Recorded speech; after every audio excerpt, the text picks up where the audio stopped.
Blog Talk Radio. The following program is meant for a mature audience. Listener discretion is advised. Don't mess with Bill. Don't mess with Bill. Don't mess with Bill. Say one more time.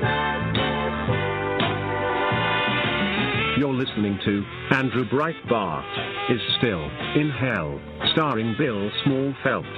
Bill will be only too happy to take your calls at 646-915-9464. That number again is 646-915-9464, or you can use the Skype button on the show page you're looking at this moment. Now, here's Bill.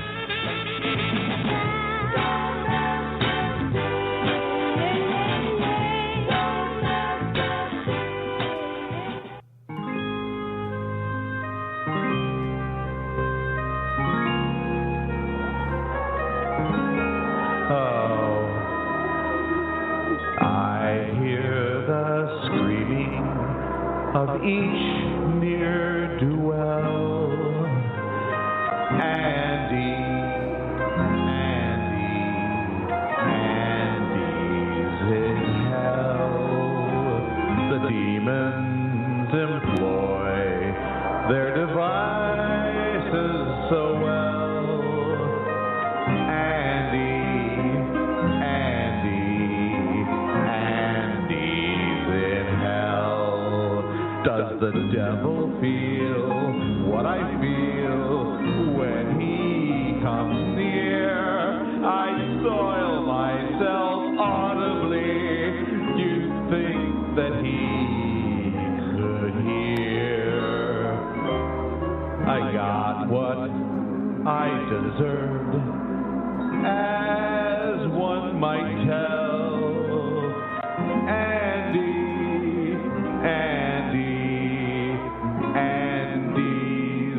In hell.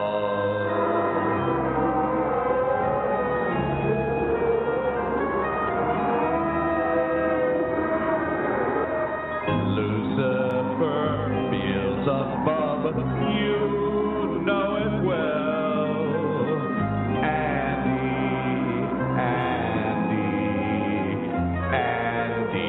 in hell. The stench of the sulfurs, a menacing smell. Andy's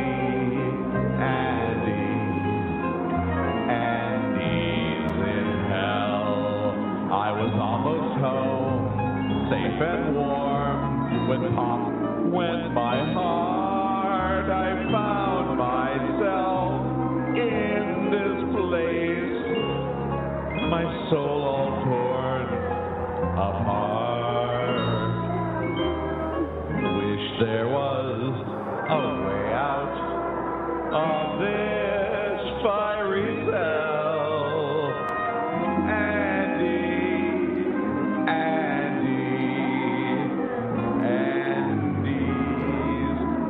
in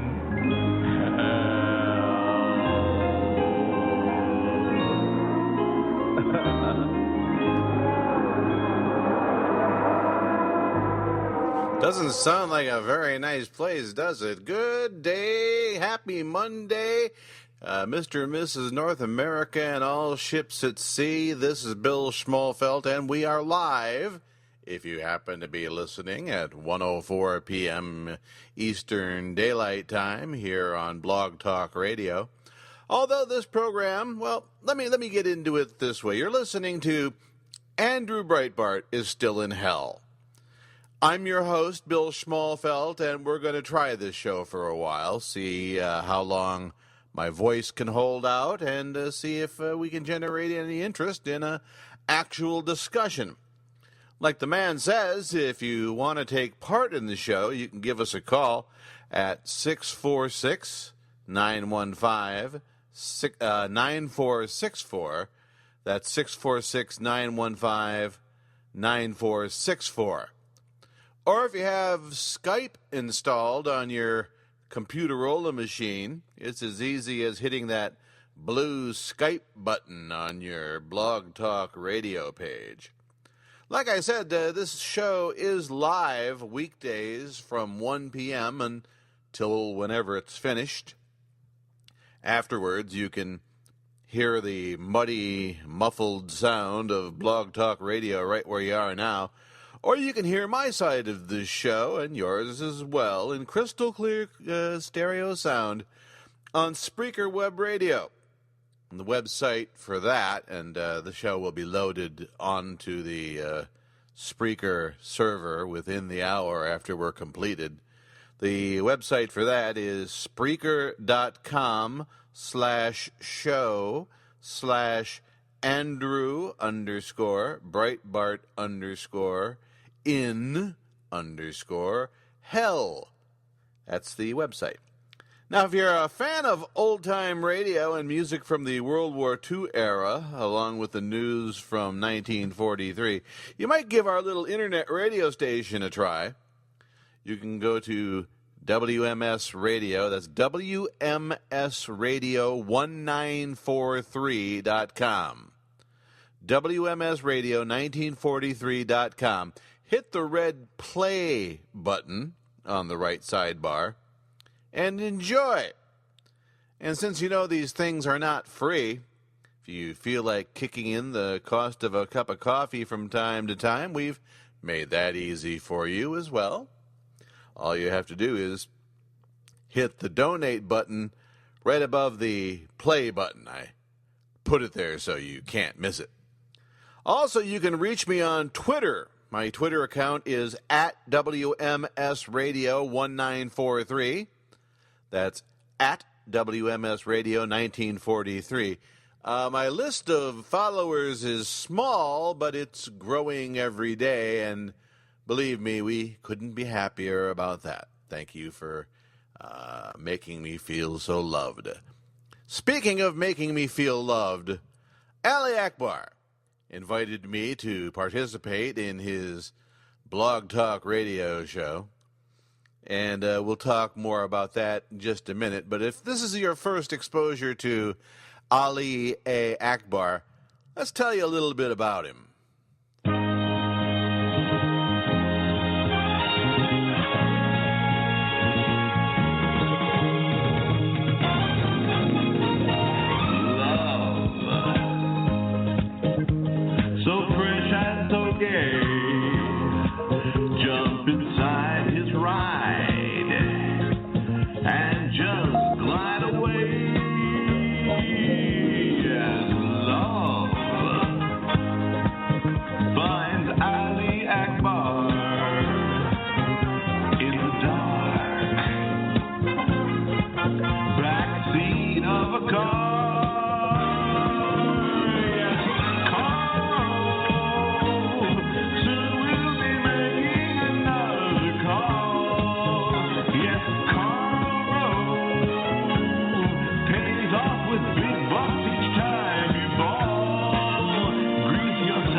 yours truly, Bill Schmalfeld, for any length of time. You're familiar with my long-running feud with the Breitbart empire. And it all began in June of 2012 when I dared to ask Ali Akbar, the CEO of the National Bloggers Club, to provide me with information for a story I was writing, the sort of information that the head of a nonprofit is required by the IRS to provide upon request. Now, this has been going back and forth, multiple personalities involved, and I forget exactly what day it was. I believe it was in early to mid-October. Akbar and his pet R.S. McCain and WJJ Hogue did a blog talk radio show that I was listening to, and they knew I was listening to, and I had been tweeting my comments on this blog talk radio show until around 9 o'clock or so when I got up to use the restroom, and I fell, and according to the doctor I saw a couple days ago, I blew out my lateral meniscus, and I forget what the medical name for it, but it's the hamstring ligament that runs along the outside of the knee in my right knee. I'm sorry, my left knee. And my knee is still swollen, it's still painful. I took some medication, and I went to bed. I stopped listening to the show, but as I always do, I took my iPad to bed with me and maintained, tweeting while I listened to things that were far more entertaining than Ali Akbar and Robert Stacy McCain and WJJ Hogue discussing why they continue in the face of a RICO lawsuit and a defamation lawsuit, why they continue to harass Brett Kimberlin. Well, after that, as soon as I went to bed, Akbar, apparently seeing my tweet that I had gone to bed, threw out a challenge, telling me that I should call his show, and I should do it right now, and if I didn't, that meant I was a coward. And every few minutes after that, it was like, well, no call from Schmalfeld yet, so he must... Now, this little asshole knew fully well that I was in bed, that I had hurt myself. I was tweeting with friends before I fell asleep, but I wasn't listening to his show, and I was not aware of his skeezy little challenge because I would have gotten out of bed and answered it. And this went on. Every few days, Akbar would write some new comment about how I'm still running from him. So on October 24th, I saw that he had done it again. Schmalfeld is still running. I'm still waiting for that call, Bill. So I tweeted. Akbar, and I emailed him too. Akbar, set up a program and I'll call. Well, gotta give him credit. He set up a blog talk radio program, just like the one you're listening to right now. Invited me to take part in the show. I did. After 5 minutes and 18 seconds, I was finally allowed to speak. Yep, Akbar went on and on and on and on about his wonderfulness for 5 minutes and 18 seconds into the program before he finally opened up my mic. After pleasantries, Akbar began to charge me with various hate crimes because of all the hate I hate. I tried to set him straight on that. I don't hate you. I don't hate anybody. I really, honest to God, you don't know me. I don't hate you. I know you. I know. No, you don't know me. You've never met me. We've never shook hands. I don't need to meet. We've never looked into each other's eyes. Do I get? Definitely never. I thought I got to talk here now. Okay. Well, you're supposed to answer the question. Well, let me answer the question then. You mentioned earlier the fact that you hit up Google under deranged cyberstalker and you find my name. Let's tell the listeners why that is. It's because you. Now you're going to let me. You're going to let me. It's because you, R. Stacey McCain, and your various friends and followers have Google bombed me. I have never been convicted of cyberstalking. My mental health has never been convicted. No, never been convicted. Never. I've never been. I know. I've never been convicted of anything. And it took Hogue It took Hogue 3 times. Well, not yet. I'm not going to be. All right. It took Hogue 3 times. And I'm not going to be. Allow me the same pleasantries that you would allow yourself. I mean, that's the hilarious part of all this, Bill. Now you're starting to get the idea of what kind of a program this was. Before we started with the question and answer, I wanted to set something straight for Akbar's listeners. Start with your question. Thank you, sir. And I have every intention, audience, of allowing Bill to ask some questions and answering them. Advice that I was given before the show was, don't. It's your show. It was your challenge. He's meeting your challenge. Oh, can I interrupt for just a sec? Just take a second.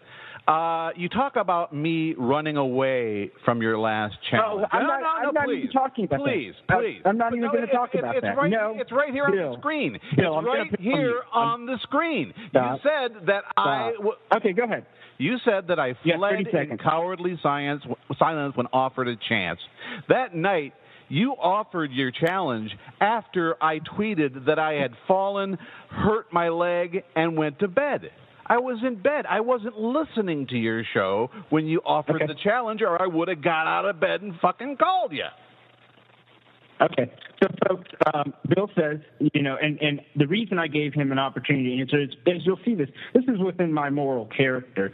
I wasn't going to bring it up on the show, but it is in the show description. If he wants to address it, I thought it would be fair. So Bill has said what he said. Again, it's another lie, because if you go look at the timestamps, you'll be able to see the difference. But one of us is lying and one of us is telling the truth. And that's true. One of us was lying and one was telling the truth. And Ali Akbar, you're a liar. You're a bald-faced, bald-tainted little liar. Like I said, I stopped listening after I fell, hurt myself, had to have my wife help me get off the floor, took medication, and went to bed. I wasn't listening to your show. I was tweeting with friends of mine who wanted to know what happened to me, but I wasn't listening to your show, and you knew I wasn't listening to your show. You knew that, Akbar. And you use that to your advantage because you know your little lick-spittle followers will believe whatever you tell them. Now, I'm not the sharpest nail in the hardware store, but after a little while it was obvious what kind of a show Akbar was running. And I'm glad I was recording my own version of it, just like I am right now here on Skype.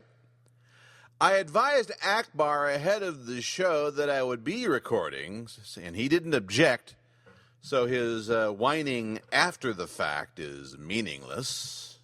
Okay, let's get with the question. For 17 months without reply, short of one DM conversation between you and I, you have written to me, about me. Have you ever considered seriously getting life? What kind of question is that? That's my first one. That's a rhetorical question. Have I considered getting a life? I have a life. I have a full and rich life. I blog, I do my radio show, and I exercise as much as I humanly can, given the condition of my Parkinson's disease. Who are you? Right. Who are you? And let me finish, please. I'm still answering your question. Who are you? Well, we can't go through 5 minutes with each question, Bill. Can we? All right. It's your show. Go. Yeah, we can't go through 5 minutes with each answer. In other words, once you start heading into uncomfortable territory, Akbar hits the mute button. So anyway, the show descended into comedy when Akbar revealed he had to ask his doctor what a taint is. And I just want the listeners to hear a couple of quotes that I was able to gather over the past half hour. Yeah, I'm going to read it. Quote, that I have a hairless taint. And folks, I was talking with one of my friends down in Florida, a doctor who I'm about to go see so that I can gather evidence for this case that I'm mounting. The taint is the area in between the butt and the external sexual organ. You have said that on numerous... Yes. You have stated on numerous occasions that I have a mouthful of bodily fluids. You have called me a cocksucker. Saliva, don't you? No. You suffer from dry mouth. Well, if Akbar has a mouthful of cum, he would know better, I guess. But a mouthful of bodily fluids is saliva. See, words mean something. Okay, anyway, he got off into a tangent. Oh, by the way, the taint, if you're uninitiated, the taint, like he said, is the area between the anus and the external genitalia. And it gets its name because taint pussy, taint ass. I know it's vulgar and not lunchtime conversation, but anyway, Akbar got off on a tangent about alleged death threats I sent him. These alleged threats were nothing more than my jabbing him with the thought that the rich, white, establishment GOP penises he has hosted might not take so kindly to his being arrested for some crime in the future, and that if that were to happen, it wouldn't surprise me that if one of these powerful, unscrupulous, has everything to lose if Akbar Singh's murderous millionaires or billionaires had Akbar taken care of to keep him silent. Now, that's not me threatening his life.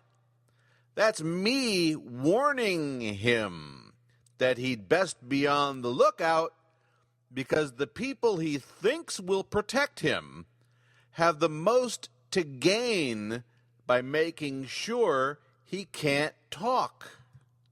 Caroli Coons, an associate of yours and a popular liberal columnist, after seeing the screenshot that I showed her, said that she didn't support it.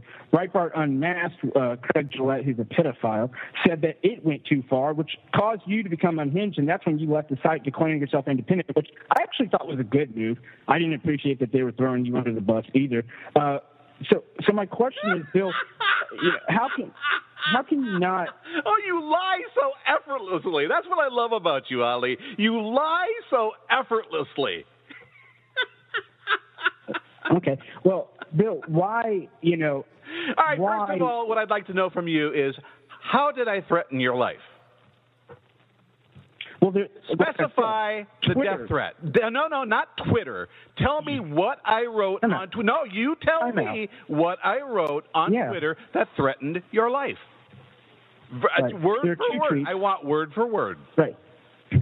I can't provide that for you. Well, there are two tweets. Then there's no death Time threat, out. pal. Bill, let me answer the fucking question. Got it? Yes. All right, so Bill's on mute while he's laughing. I mean, this is what's going to be interesting. What a menacing presence he makes. Bill, stop it. I mean it. Seriously. The person he identified as Breitbart unmasked, incorrect.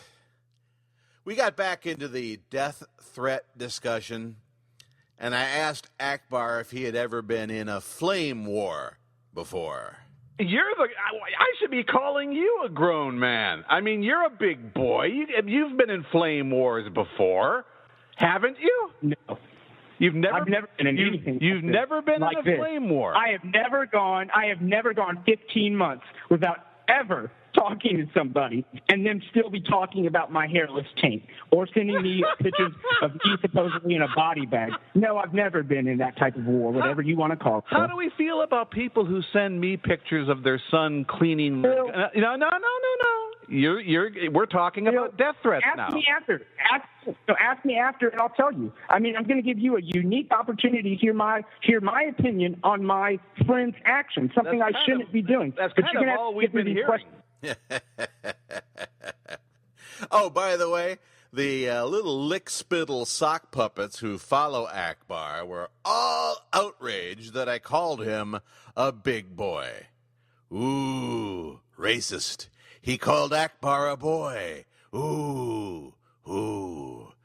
These are the same people who say that a Photoshop of Obama dressed like a jungle witch doctor, that's not racist.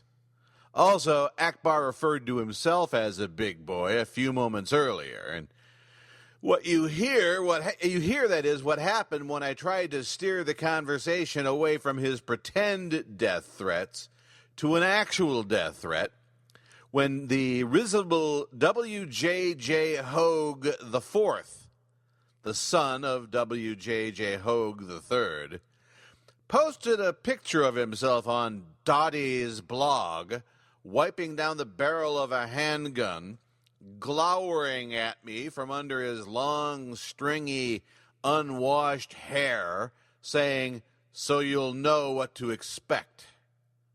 Oh, that wasn't a death threat. That was just a picture of Hoggy Jr. cleaning his gun. Perfectly innocent. But we didn't get into that because Akbar hit the mute button again. It got good when I was finally allowed to speak after enduring Akbar's long soliloquy about his vast experience and fame as a political operative. Now, you did this all by yourself, and I credit you for it. As I wrote in my book, Vice and Victory, you've attained a level of success that, frankly, influence, money, fear, okay?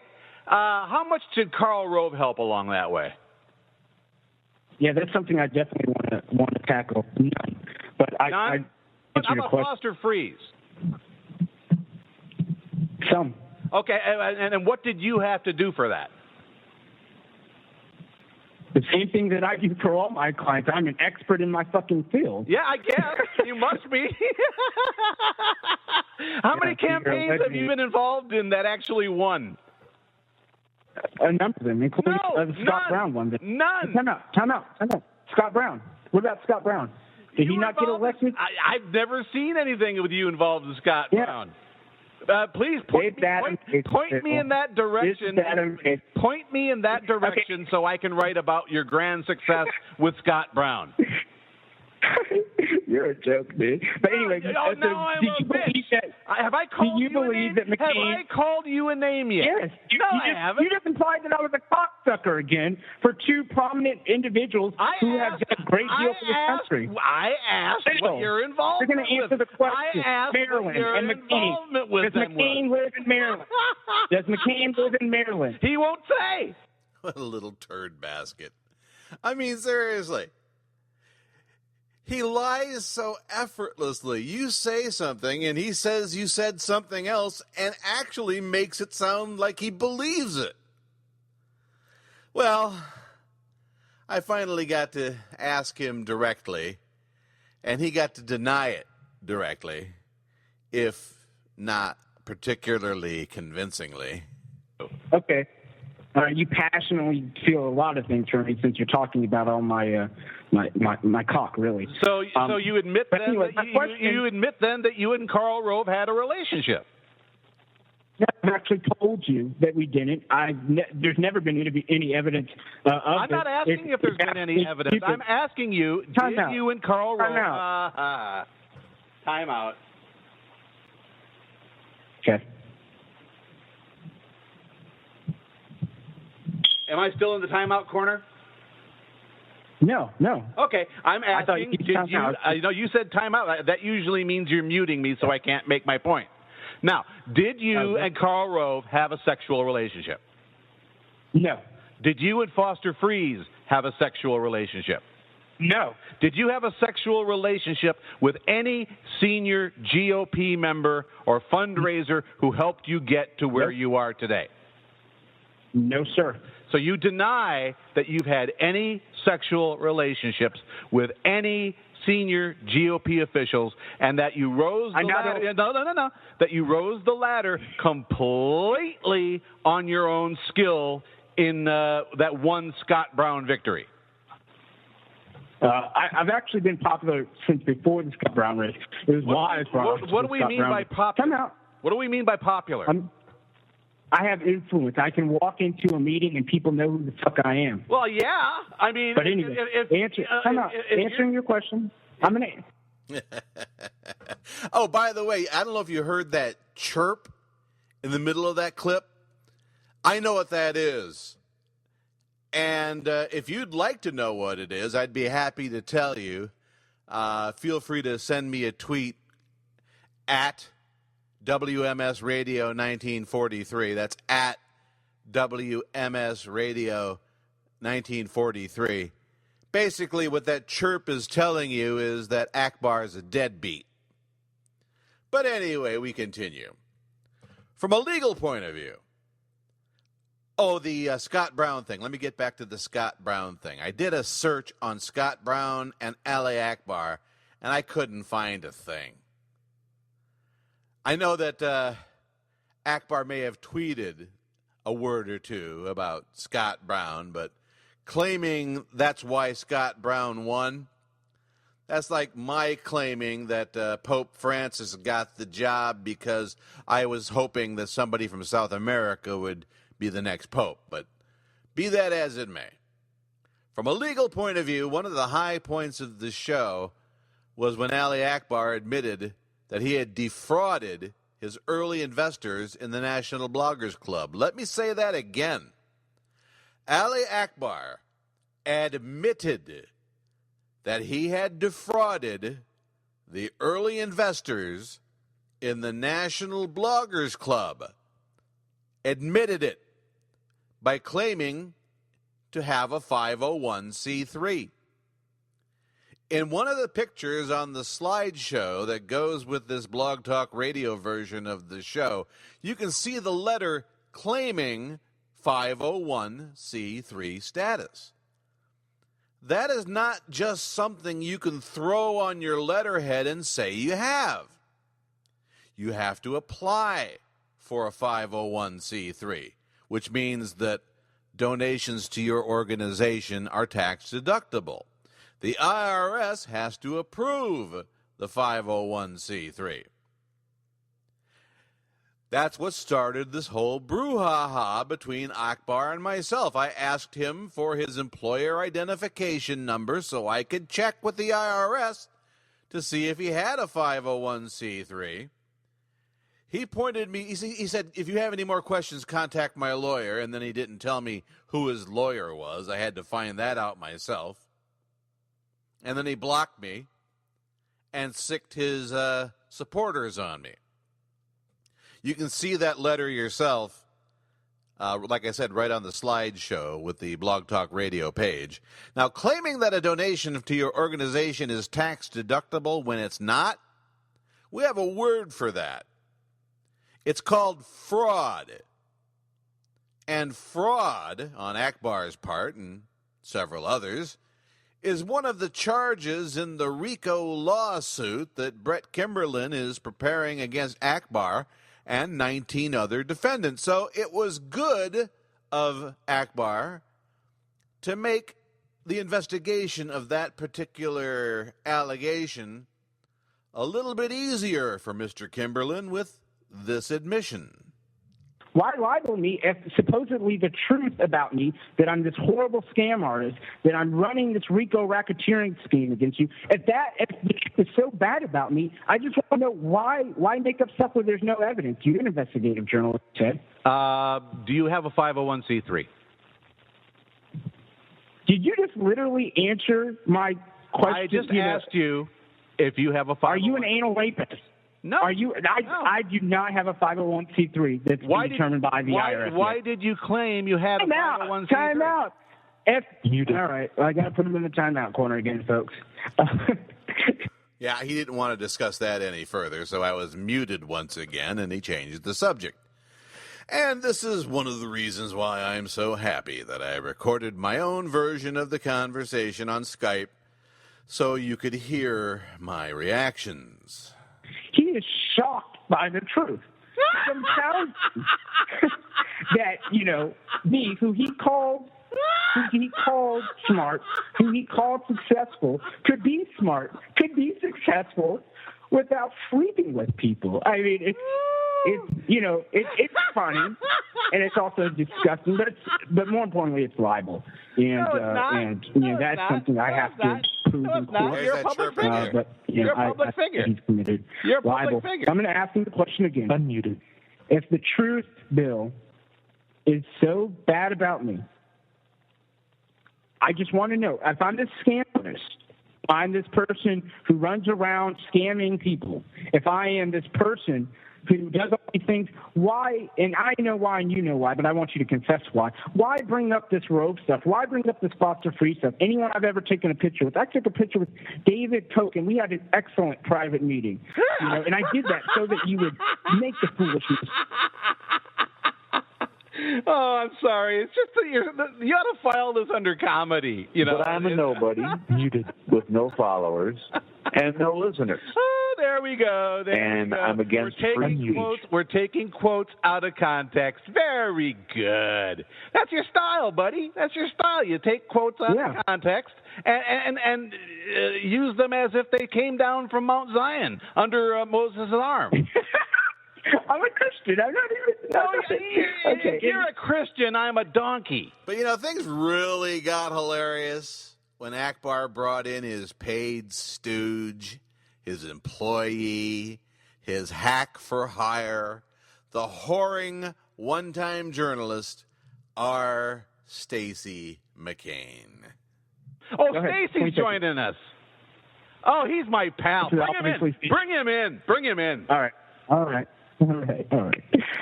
Stacey McCain, welcome to the Ali Akbar Show. You're the editor-in-chief of ViralLead.com and the lead columnist over at theothermccain.com. Stacey. Yes. It just gets funnier and funnier as we go you along. You hear this sick freak laughing at his own perversity? Have you no shame, Bill Smallfelt, to go in there and accuse without any evidence whatsoever? To accuse Karl Rove of having gay relationships with people? Oh, I have no evidence. In what world is that funny? I have you no evidence. Sick freak. I have no evidence, is what you just said, right? I have no evidence? Is that what you just said? I have no evidence. Where is the evidence? There's a picture. Where is this evidence? I posted it, McCain, you screeching liar.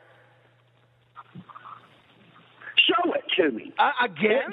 What is the evidence, The evidence is Karl Rove claiming that Ali Akbar is his intellectual property. The evidence is that... How does that imply? No, you don't. Welcome to the Ali Akbar Show, God damn it. Yeah, they didn't want to hear about the evidence, so they muted me again. And then after Akbar and McCain telephonically filleted each other for a few moments, I was finally allowed to speak once more. Okay, then why did Karl Rove claim that photo as his intellectual property? I'm not Karl Rove, you psychopath. Jesus Christ. I mean, and what's funny is to say that the flash looks like it was taken from behind, but that's what's funny. No, I didn't say it was taken from behind. I didn't say it was taken from behind. I'm sorry. I said underneath, from very close and up front. Yeah, and you were implying that I was getting a blowjob. No, what you implied, Bill, and I'll let you respond. First, I'm getting this team. No, you won't. Yes, I will.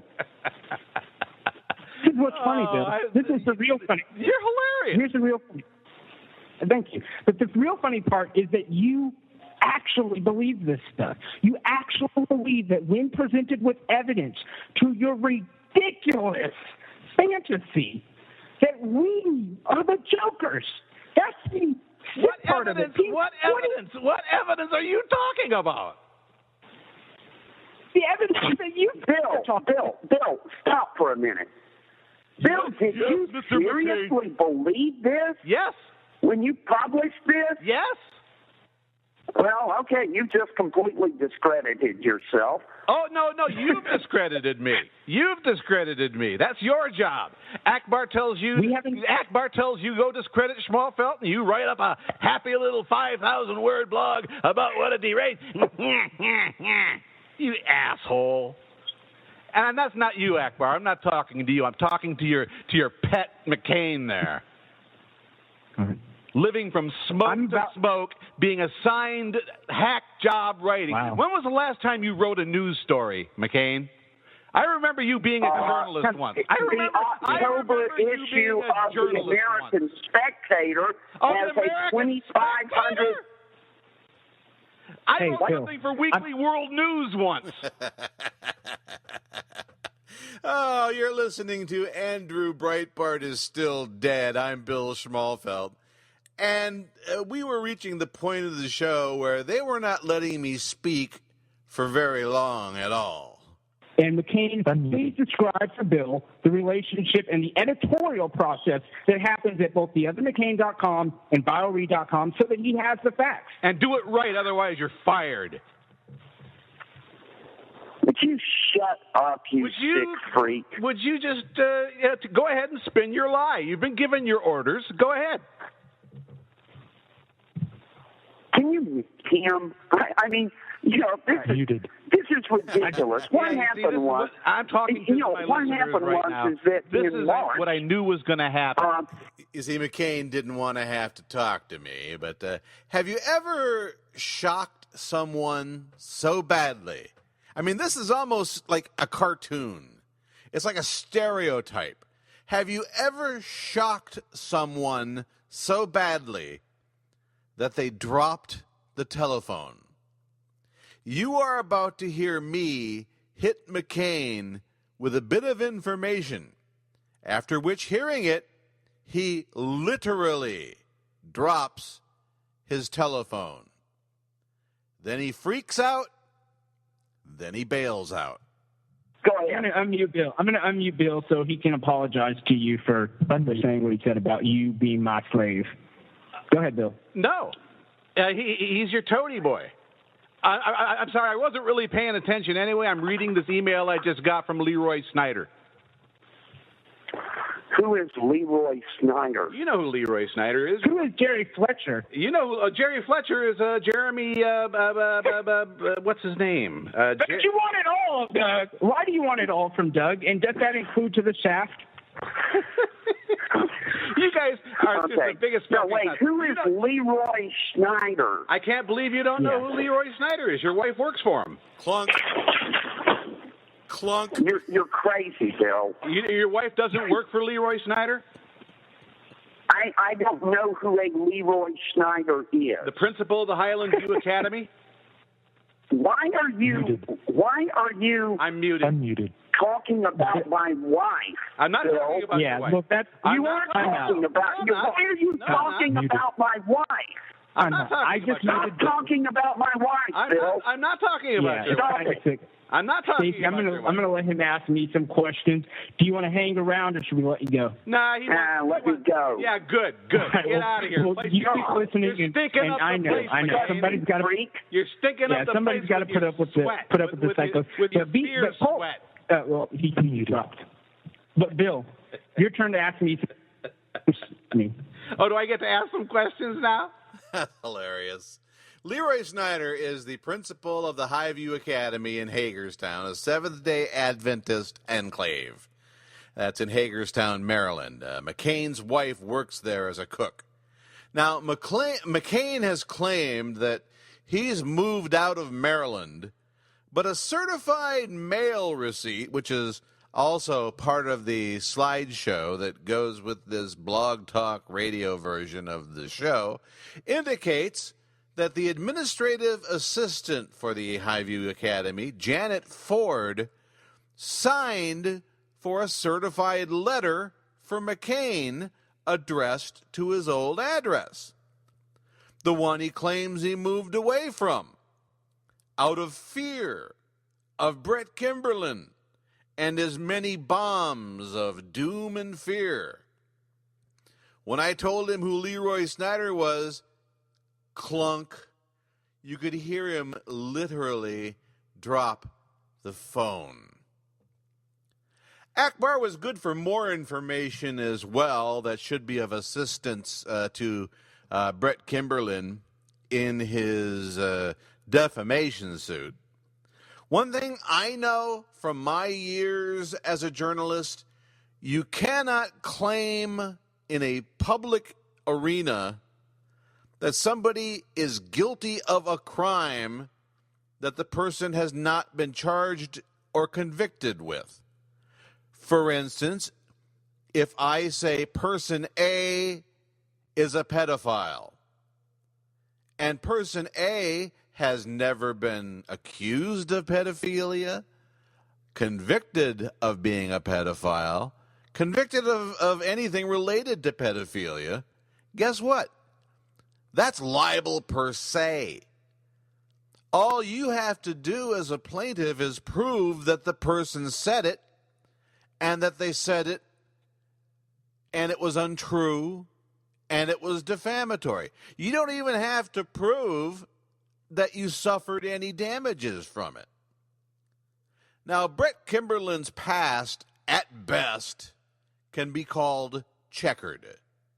He was convicted of a series of crimes, including the Speedway bombings in the late 1970s. But one thing he's never been charged with, one thing he's never been convicted of, is murder. So to say on a blog talk radio show that is listened to by people that Brett Kimberlin killed people is libel per se. That I have had to sleep with weapons inside of my house, that I am fearful that your associate and excellent friend, that's how you described him, the bomber who killed and maimed people in Speedway, Indiana, this guy that you love and financially benefit from? You see, now, if I'm a lawyer, I tell my clients who are being charged with defamation and with RICO racketeering charges to shut the fuck up, give no interviews, talk to nobody. These clowns, Akbar and McCain, seek out opportunities to dig the hole for themselves ever deeper. Now, eventually, Akbar brought McCain back into the show, and they muted me so they could talk about me without interruption. They insulted me.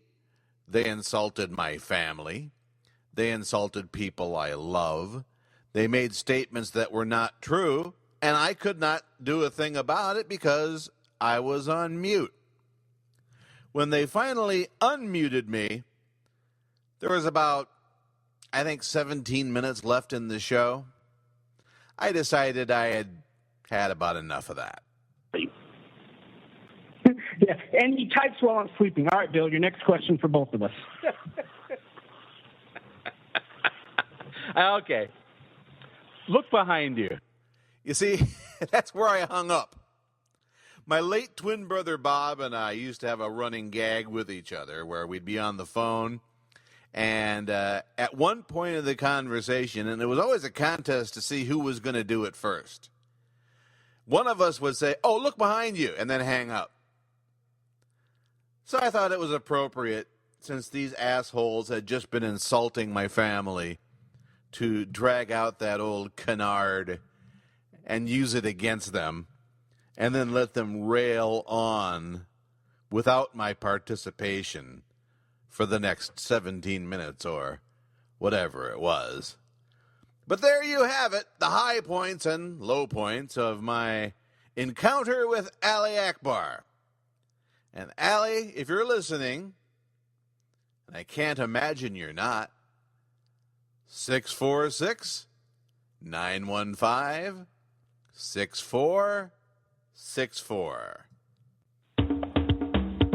Welcome, folks, to the Ali Akbar Show. I'm your host, Ali Akbar. We've got an exciting episode tonight. We're going to be talking about Brett Kimberlin suing the universe. No, seriously, convicted terrorist, bomber, felon, murderer, protester. His name was Akbar. He was a felon with long extenders in his hair and a well-used derriere. He tweeted on Twitter, that little liar. And while he tried to raise the cash, Stacy always talked the trash with Aaron Walker there. They barely had a care. They were joined by old John Hogue so he could get his share from the donors who sent their cash in when they lied about Brett Kimberlin. Oh, those donors who made the cash flow. Hatred and lying, the art they were plying for the donors. They broke the law.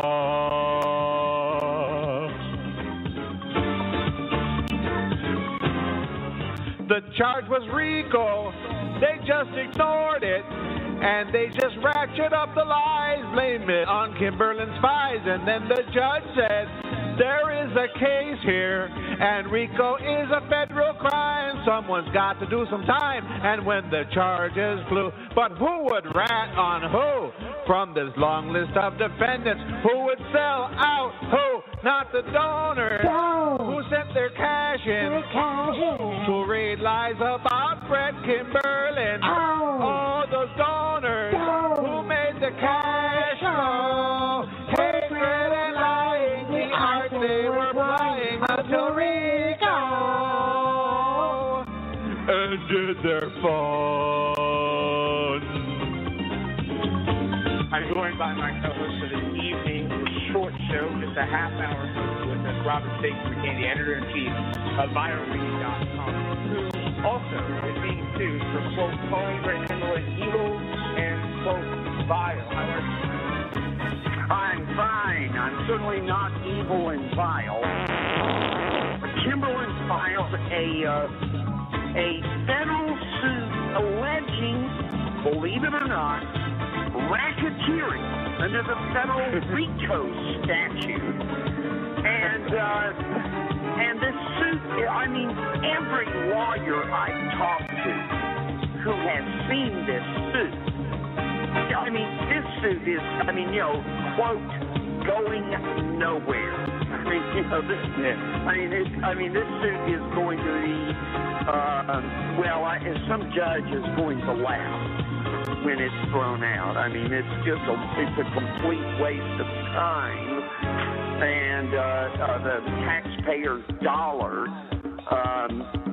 for him even to have filed it. And he has sued, in addition to the five of us who are in the Maryland suit, he has also sued, and I'm going to run down the list here in my mind: Michelle Malvin, Eric Erickson, Glenn Beck, Breitbart.com, Lee Stranahan, Mandy Nagy, Ace of Spades. Oh gosh, now who else? His name is Akbar. He is a felon. He ran a crooked donor scam and then took it on the lam. He left old Stacy and his friend Walker to face the jail time that he feared, and Hogue with poop flakes in his beard. Deep pockets paid out quick. The lawyers knew the shtick. That left Hogue and McCain and Walker with the shit-smeared stick, not the donors who sent their cash in to read lies about Brett Kimberlin. Oh, those donors, they lost their money. Hatred and lying, the thing they were buying from these gangsters who broke the law. They broke the law. They broke the law.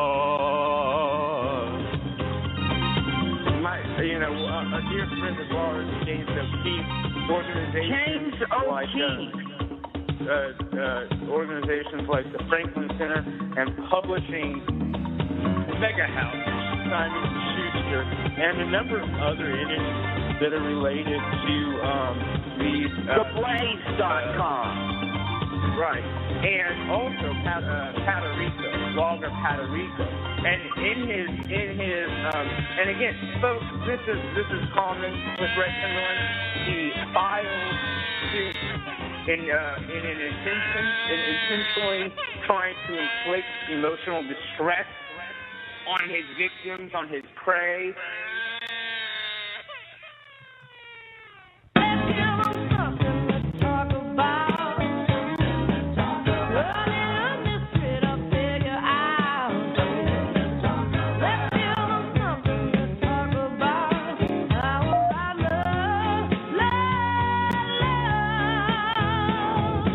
If you want to interject an opinion, assuming you have one, what in the bleeding hell are you waiting for? Call 646-915-9464, that number again, 646-915-9464, and remember, Bill controls the mute button, dickheads. Now, back to Andrew Breitbart is still in hell. Here's Bill.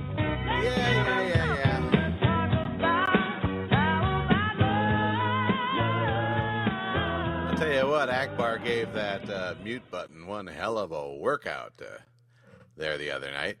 Anyway, yes, I am Bill Schmalfelt. Like the man says, give us a call if you're so inclined at 646-915-9464.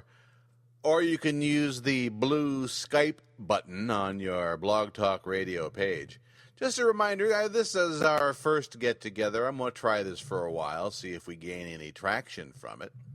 Show is live weekdays from 1 until we're done, and later I'll post it on Spreaker.com. And I want to remind you again, if you're a fan of old-time radio, like Fibber McGee and Molly, Amos and Andy, that sort of thing, and you like the music of that era and the news as if it was happening today, from 1943, 70 long years ago, give our little internet radio station a try. Go to WMS Radio 1943. That's WMS Radio 1943. And hit the red play button on the right sidebar. And sit back and let your mind go back 70 years. And you know these things aren't free. So if you feel like kicking in the cost of a cup of coffee from time to time, I tried to make that easy for you too, with a donate button right above the play button. Put it there so you can't miss it. Also, like I said, you can reach me on Twitter at WMS Radio 1943. That's at WMS Radio 1943. And it's a new account, but I am gratified to see the list of followers getting longer every day. Now, back on, when was it? October 14th, was it? I believe that was the day. The Circuit Court of Carroll County, Maryland, granted my request for a court hearing on a motion to modify the peace order unconstitutionally granted to W.J.J. Hogue. I submitted a motion. Hogue's lawyer, Zoa Barnes, who I believe is the sister-in-law of the state's attorney, Jerry F. Barnes in Carroll County, the reddest county in the entire state of Maryland. She submitted an answer. So I thought, and I still maintain, that the purpose of the hearing was to argue the points raised in my motion. I was not allowed to do that. Every time I opened my mouth, Zoa Barnes shut me down And Judge Stansfield, who granted the motion, who granted the peace order in the first place, with no understanding of how the law of U.S. v. Cassidy applies, no understanding of the law as applied by the Attorney General of the state of Maryland and the legislature, no understanding of that at all, didn't allow me to say a word.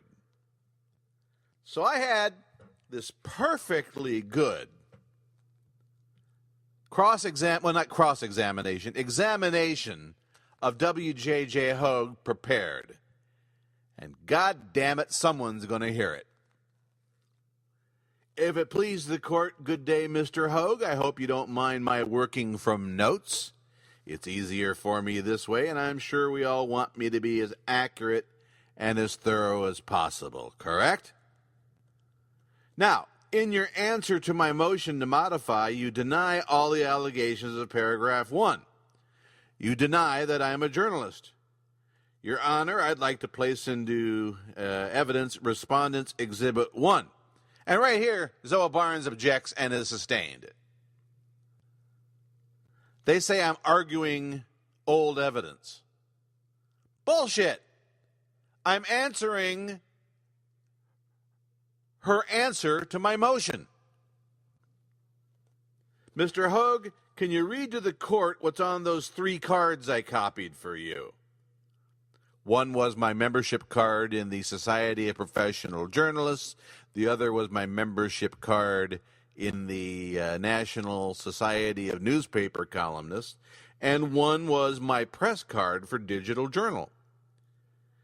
And I continue, or I would have continued, and a person who's a member of the Society of Professional Journalists, the National Society of Newspaper Columnists, who carries a press card issued by a legitimate news organization, that person could reasonably call himself a journalist. Wouldn't you agree? But you deny in your answer to my motion that I'm a journalist.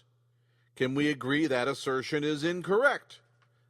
Now, you further deny that I have been a journalist for more than 30 years. And I didn't even get to this because Barnes's objection had thrown the whole line of questioning out. Your Honor, this is Respondent's Exhibit 2. Mr. Hogue, would you read the name of the newspaper and the date to the court? It was a September 1978 copy of a page from the Milwaukee Sentinel. 35 years ago. That's more than 30, wouldn't you agree? And I drew his attention to the print in a green box on the lower left, which I enlarged in for him, which showed that I had written a story for the Milwaukee Sentinel in 1978. Now, what profession would you ascribe to a person who writes for newspapers? If we need to, we can review the other entries in this exhibit, but if you're ready to stipulate that you were incorrect in your assertion that I have not been a journalist for more than 30 years, we can dispense with that. But again, like I said, I didn't even get that far.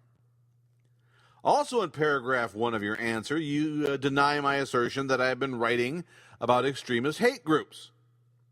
Now, our definition of the term may differ. I think small right-wing militia groups that terrorize their neighbors in a small northwest Georgia subdivision would qualify, but your mileage may vary.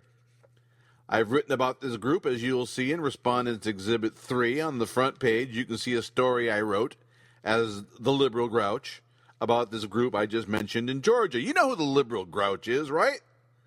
On the second page, you see a story I wrote under my own name about a group of folks in Wisconsin who attempted to siphon money from a legitimate charity into a fake website and how I exposed them.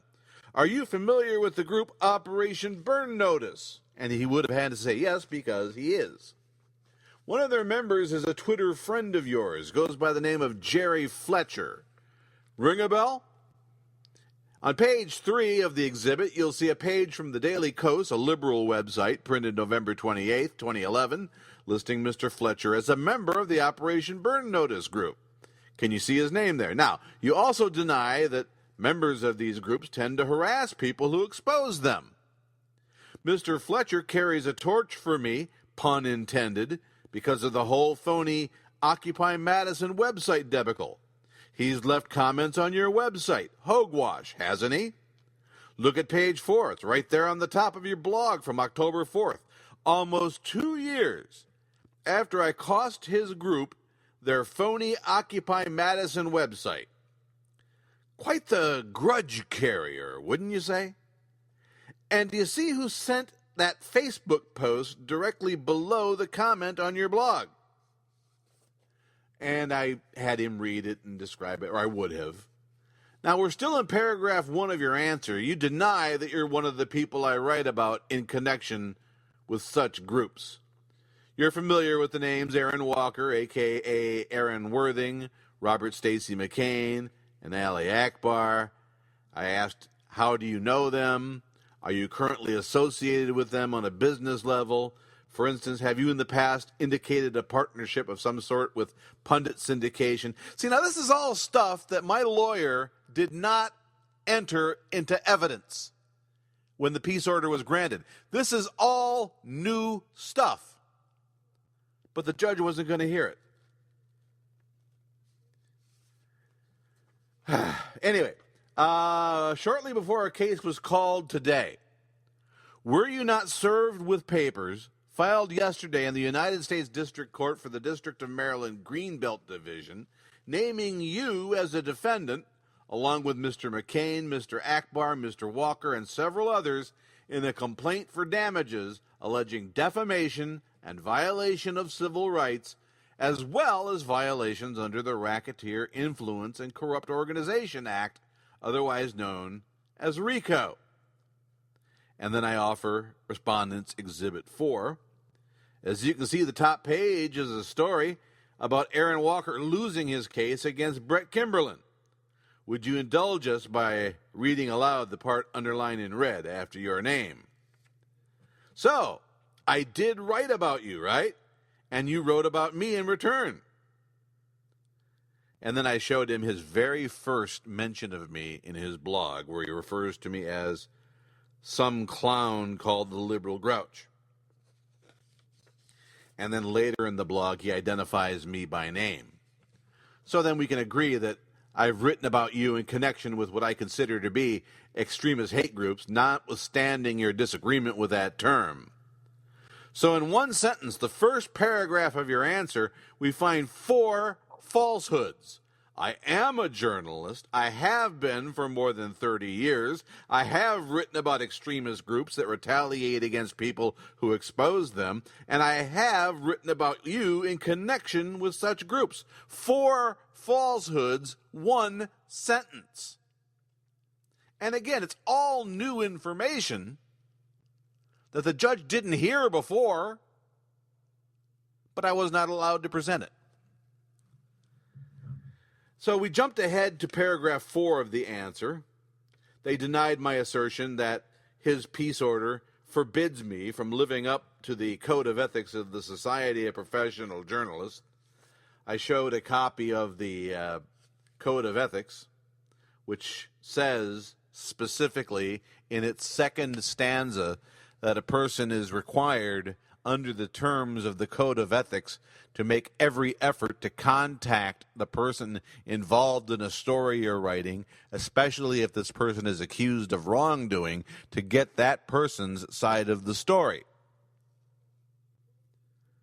Now we move into the matter of tweets.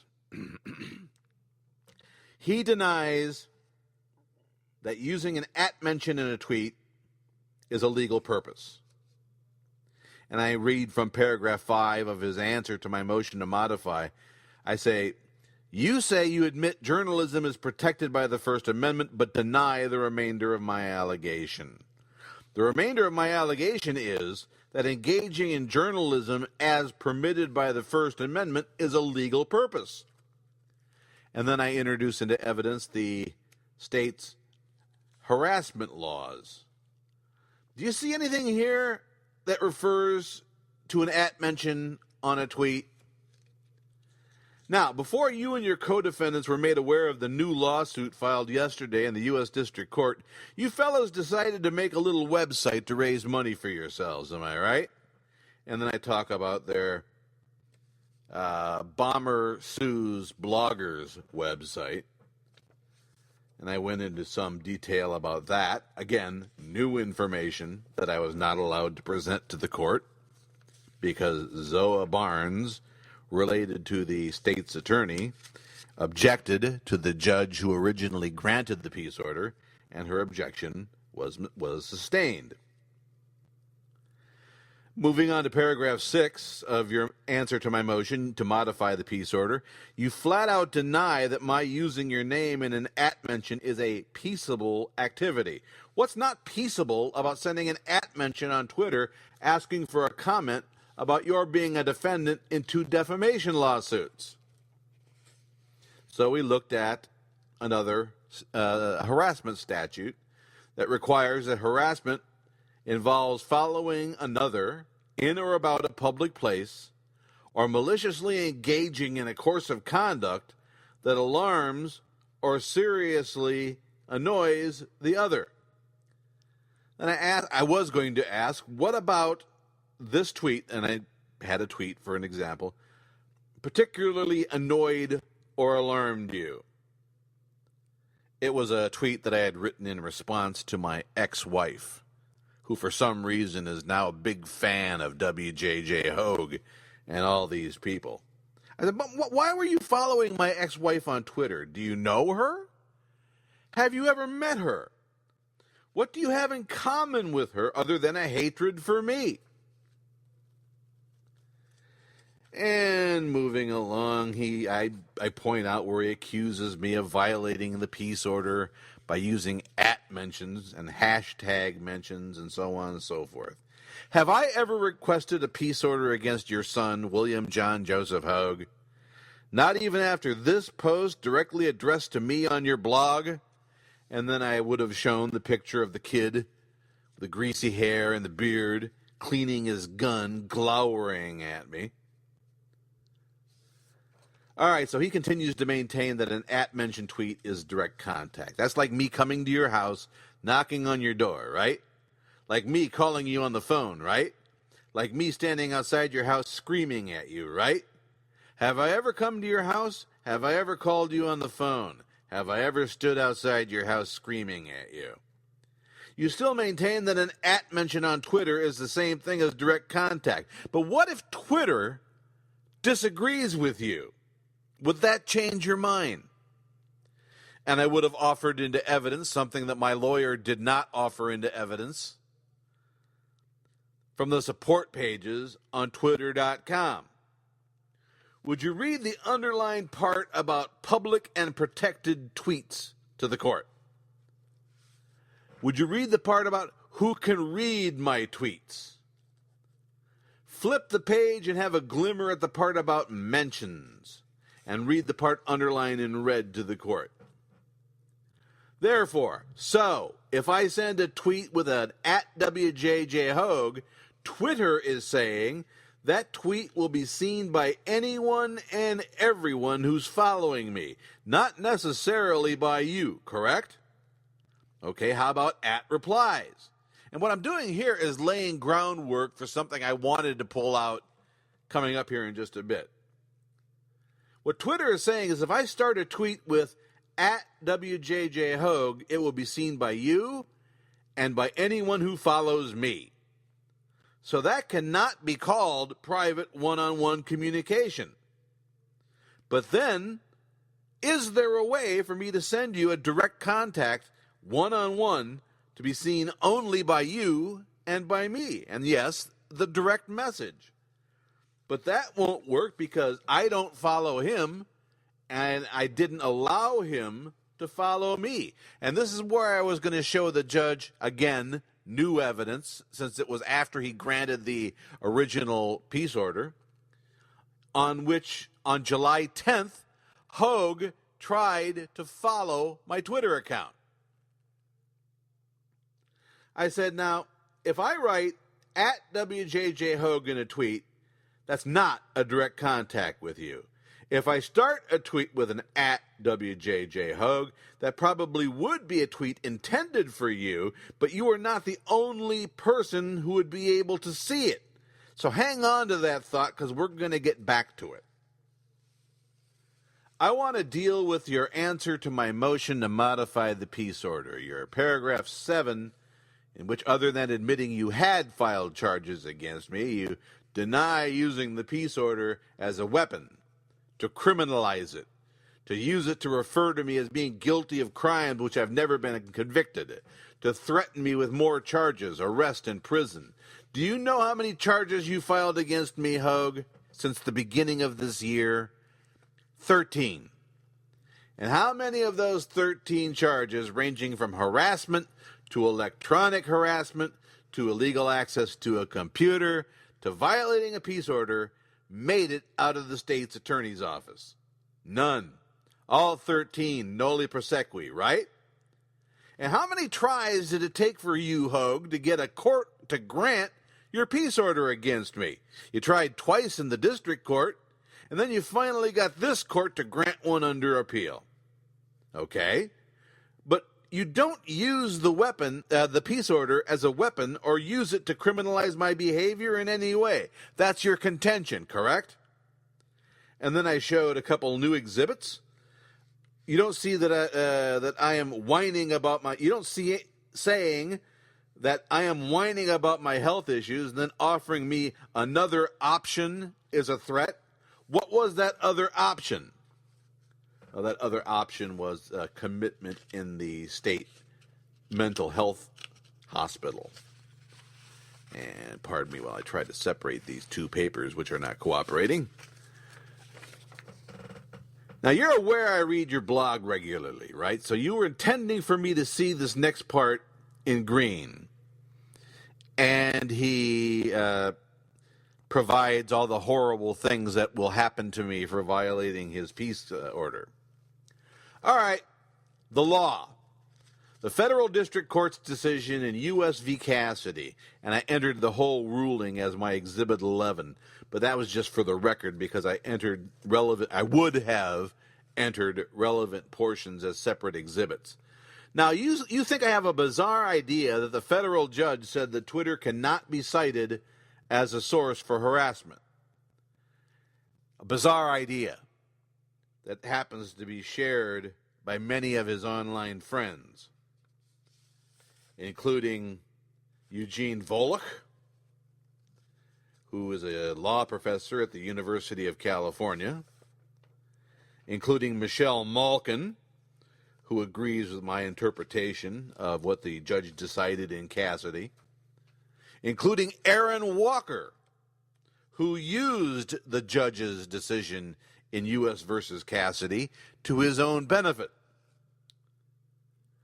to Ken White, an attorney called Pope Hat, who even assisted Hogue to find his certified public accountant who's working as his pro bono lawyer. Even Pope Hat agreed that this was what U.S. v. Cassidy maintained, that a tweet cannot be used to cite harassment since a tweet is not a private one-on-one communication. So, earlier he said in his blogging that neither state nor federal law provides a safe harbor for harassment. Not that I'm admitting to harassment. I use it because that's what he calls it. I showed him the state legislature's official 90-day wrap-up from the 2012 session. I would have if I'd been allowed to. The referenced portion deals with the state's tightening of the electronic harassment laws. And I asked him to read the Attorney General Douglas Gansler's opinion that Twitter cannot be considered a source of harassment because it's seen by more than just the person sending the message and the person receiving the message. And they made the law even tougher this year. But the Attorney General kept the same opinion that Twitter cannot be considered a source of harassment because it's seen by more than just the person sending the message. And this peace order was granted based on what this judge interpreted incorrectly was my harassing Hogue in a tweet. So it's not just his friends who disagree with the viewpoint on Cassidy. It's not just the Attorney General of Maryland. It's not just the Maryland legislature. A number of law blogs across the country disagree with it. And Hogue's not a lawyer. He holds no law school training, no law degree. He's not a member of a bar in any state. But it's his contention, and in effect, the judge's contention, that this law bears the ruling bears the weight of law, and that they can ignore what the state legislature has set out and what a federal district judge has set out. I've never been on such a smoothly run railroad in my entire life. And ever since then, Hogue has been going on and on and on about res judicata. Res judicata only applies in cases that have been finalized. And at that point, the case had not been finalized. It was still being looked at by the Maryland Court of Appeals. The judge just determined that he wasn't going to overturn a peace order that he granted and make himself look foolish. And that was that. But oh my goodness, did Hogue and his pals celebrate. Hi, this is Bill Schmalfeld. Hang on here. Hi, this is Bill Schmalfeld, owner and operator of Fight the Right Radio. See, if you're new to Fight the Right Radio, this probably won't make a whole lot of sense to you. You won't know the characters involved, but listen anyway and get to know the characters, because we're going to be hearing a lot more about them in the days and weeks to come. This is sort of a tribute, if nobody minds, to the Fire Sign Theater, and I'm thinking of a combination here of Nick Danger, Third Eye, and young guy, Mota Detective. We here at the Fight the Right Radio players call it Hoagieman, Internet Astronomer.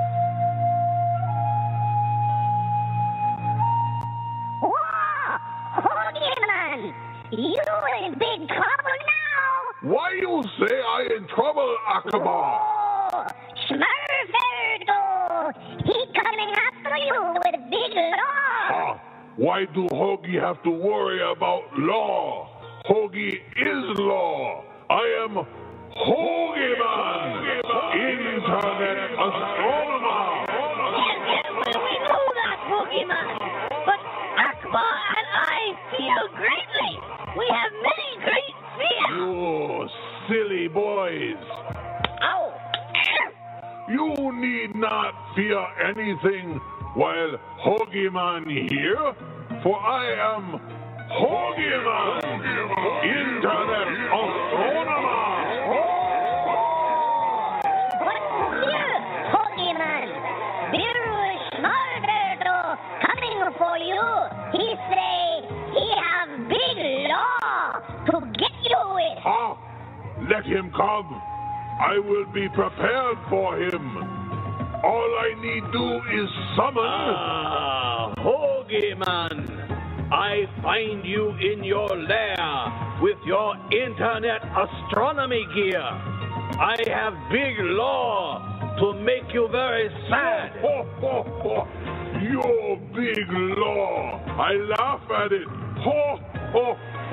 Hoagieman, you have big law standing right behind him. That's very big law, Hoagieman. Maybe we should run. It's never a good idea to run when you have Hoagieman, Internet Astronomer, on your side. You're not getting me, Hoagie Man.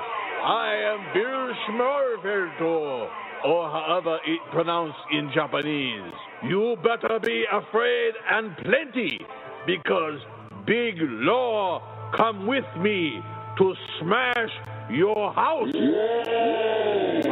fear not this big law, because your big law is useless against my transformation into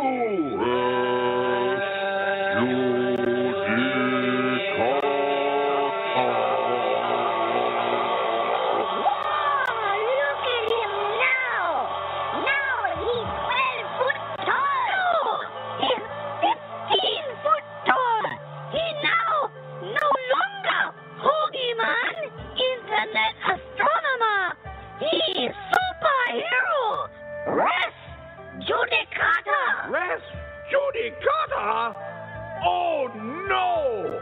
Now I am very afraid and have moistened my pants with many urines. Come, Big Law, we must flee! No, dear Spreaker, I have you now and shall devour you as res judicata.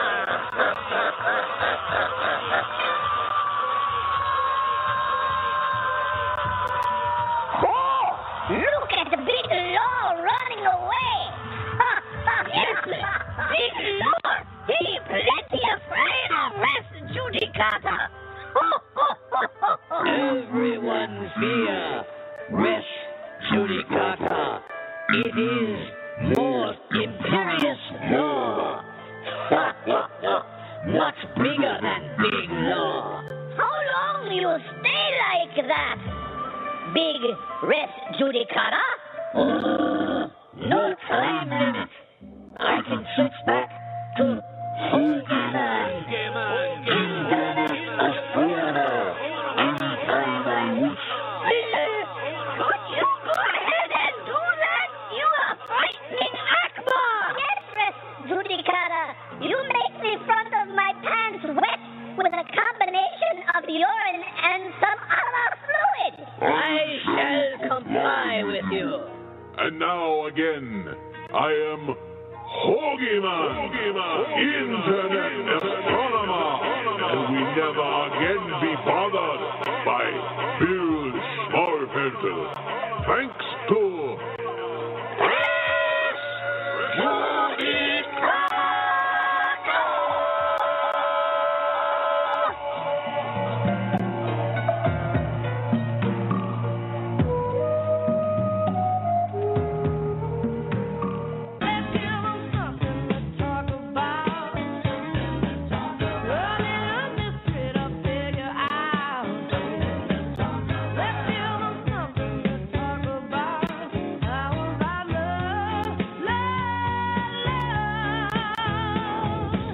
If you want to interject an opinion, assuming you have one, what in the bleeding hell are you waiting for? Call 646-915-9464, that number again, 646-915-9464, and remember, Bill controls the mute button, dickheads. Now, back to Andrew Breitbart is still in hell. Here's Bill.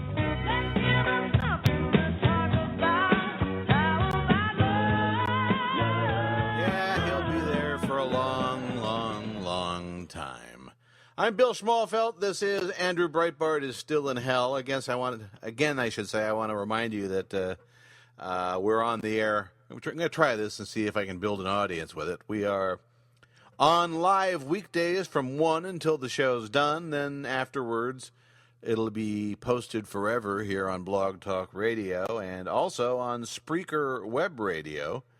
The address for that is www.Spreaker, Spreaker,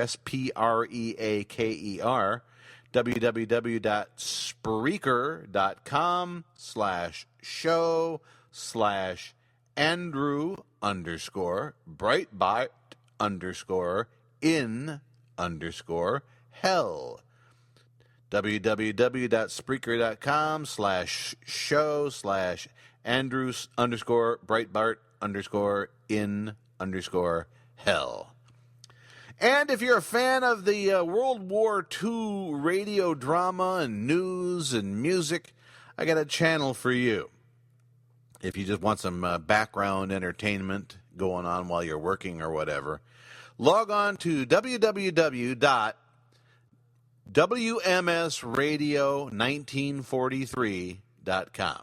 That's wmsradio1943.1943.com. Hit the big red play button. You can't miss it. And you also can't miss the donation button right above the play button. And every little bit helps. Also, you can contact us here on Twitter at WMS Radio 1943. That's at WMS Radio 1943. And as much as I bitch about what I've gone through with Hogue and Walker and Lee Stranahan and Ali Akbar, at least I'm safe and warm in the comfort of my own home. The liberal, I'm going to read this directly from a story I posted last night on Digital Journal, and I've been officially asked to not write any more about this. The editor at digitaljournal.com, they're a Canadian outfit. They have different libel and slander laws than we do. Apparently, they don't seem to think that a journalist being thrown in jail for exercising his First Amendment rights has global implications. And since this is my third story on the subject, I have been asked to write no more about it. And at some point, I'm going to have to decide which is more important to me, my honor or a job that pays like $40 a month. The so-called liberal media should hang its head in shame over its silence in response to the beating, arrest, and jailing without bond of liberal blogger Roger Shuler. Since Shuler was arrested in front of his house, beaten black and blue by the police, thrown into a Shelby County, Alabama squad car, and jailed without bond on 2 counts of contempt of court, not only have the major media outlets been silent about it, outside of a few minor league blogs like mine, the left-wing blogs like Think Progress, Talking Points Memo, who I personally contacted with information about this story, they have yet to write a word about this case. These are liberal blogs. Imagine the outrage if Eric Erickson of Red State were accosted by the cops, thrown against his garage door, had his arm twisted behind his back, being told by the police they were going to break it. Imagine the weeping and wailing and rending of garments if Matt Drudge displayed a mugshot showing the entire left side of his face swollen and bruised, his left eye swollen nearly shut. Right-wing bloggers don't even really need anything to happen to them to get all up in arms and get the right-wing blogosphere all whipped up. Lee Stranahan, for instance, you remember him. He did write for Breitbart.com. Now he's a professional beggar journalist. He claimed a phony rape threat. He claimed, and since I'm just talking to you now, it's just you and me, and it's not in the Digital Journal. He claimed that in September of 2012, This 57-year-old man with Parkinson's for nearly 13 years, who could barely walk at that time, was going to rape him, his wife, his children, and then, I don't know, his dog if he has one. This man, me, with a progressive neurological disorder, who lives 1,400 miles away from his house, was going to harm him. He sent the police to my house and then cried to whoever would listen that he needed money, lots of money, so he could relocate his family. Right-wing bloggers from coast to coast came to his aid. Despite the evidence, the solid and thick reams of evidence showing that Stranahan is a scam artist, the right-wing blogosphere came to his aid like he was a house on fire. They exhorted their readers to raise money for this poor man who continued with his claim of death and rape threats from a man who would have had to ask his wife to drive him the 1,400 miles to commit this imaginary crime. Even Michelle Malkin ordered her followers to give generously to Lee Stranahan. Heaven knows how much money he raised. But even though this alleged threat happened in September 2012, and he needed to raise all this money so he could flee the perceived danger presented by a man who can't even walk, it's been more than a year, and he's still living where he lived back then. All that money raised so he could move, and he hasn't moved. He hasn't even changed apartments. So you got Roger Shuler, creator of the Legal Schnauzer blog, a man who's been taking on the Alabama right-wing political machine pretty much all on his own for years. This guy's beloved in the South, where liberals are generally seen as the enemy by the people in power. On the night of October 23rd, police showed up at his house with an arrest warrant. He had violated a judge order. The judge said Shuler was no longer allowed to write about a top-level Republican official in the state, the son of a two-term GOP governor with congressional aspirations. He was no longer allowed by law to write about this official's alleged affair with a married woman, including allegations that this GOP top operative paid the woman with hush money and financed her abortion and caused her divorce. Shuler was also ordered by this judge to stop writing about a female GOP operative whom, Shuler alleged, had an affair with an elected Alabama GOP official. Now, Shuler is a citizen of the United States of America. He ignored the contempt citation. The Constitution says right there in the First Amendment, you are allowed to write about public figures to make allegations if they can be substantiated. If the allegations turn out to be libelous, that's a civil matter. But when did Alabama revert to third world status? When did Alabama adopt its own Bill of Wrongs that would deny a reporter, a respected legal authority in that state, a well-known blogger, his First Amendment guaranteed rights? Since his arrest on October 23rd, his wife Carol remains barricaded in her house. You see, there's a warrant for her arrest, too. She assisted Roger in the research and writing of his blog.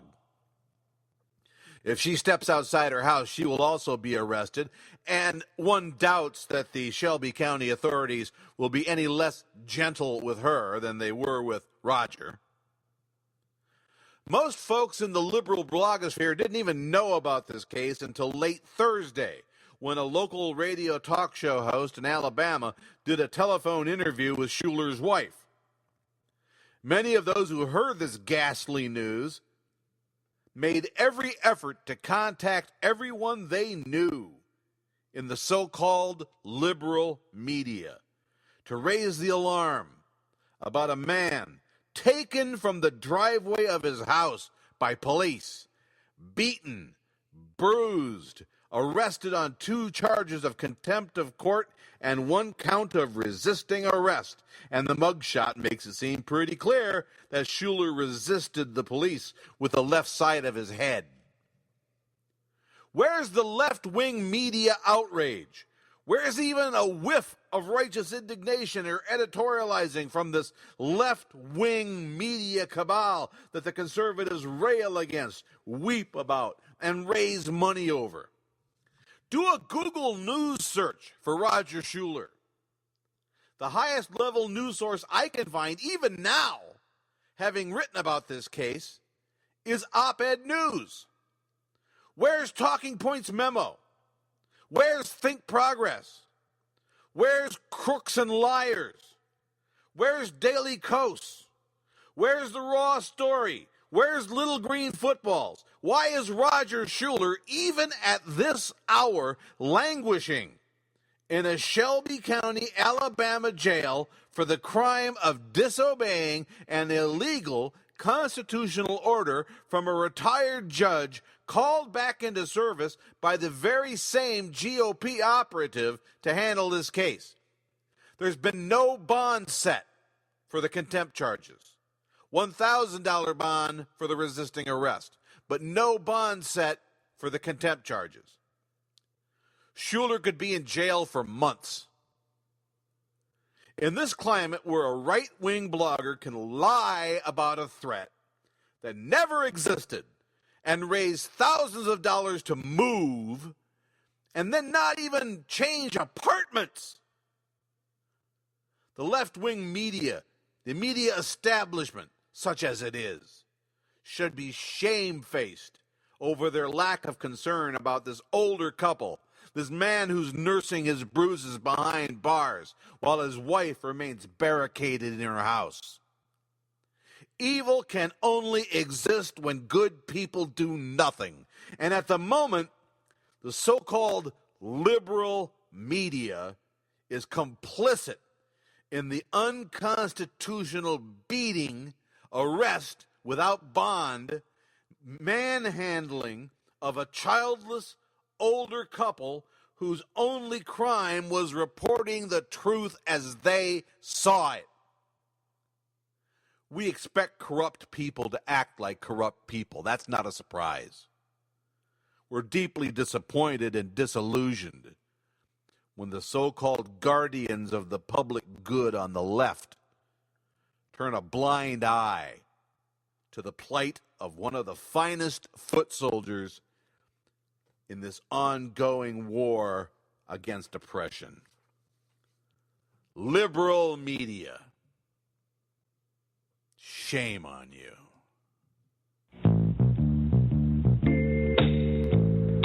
This program will be available forever here on Blog Talk Radio, as well as on Spreaker Web Radio, where you can hear it in a much clearer audio format by logging on to www.spreaker.com/show/Andrew_Breitbart_in_hell. Spreaker is spelled S-P-R-E-A-K-E-R. Join us here on Blog Talk Radio, weekdays at 1 p.m. Eastern Time for more. Andrew Breitbart is still in hell.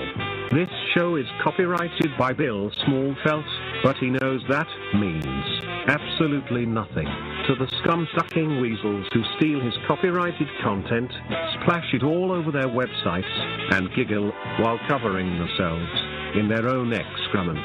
Wouldn't you hate to wake up every morning and be them? Until next time, I'm your announcer, Cedric Prutwhistle. Thank you for joining us.